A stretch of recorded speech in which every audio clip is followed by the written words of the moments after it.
हसुली गढ़ाई दे अरे रवादार मोरी बाला मामा और वो जैता नवाला थे सदार बोले और वो जैता नवाला थे सदार मोरी बाला मामा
लागे रे हाँ कहाँ लागत है तड़प वहाँ लगाई फांसी करंट पकड़ मेरी जाओ तो गोरिया दी हो गुलिया गोल अरे हमारे चेहरा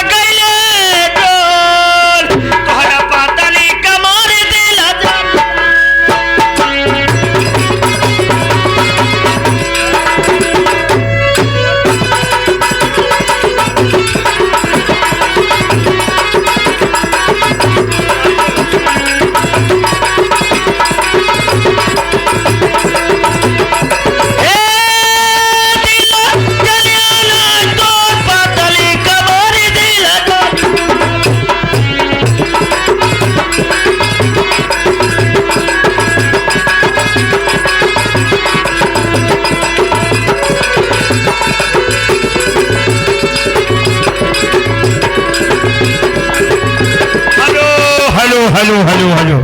हाँ दोस्तों, आप लोग के सामने हमारे रटपटा तो उपस्थित हैं ग्राम कलकलवा के निवासी धोबिया। धोबिया देखो, आप लोग को मजा खूब आएगा। आइए भाई साहब, आइए लगाइए। पंचो साहेब राम राम।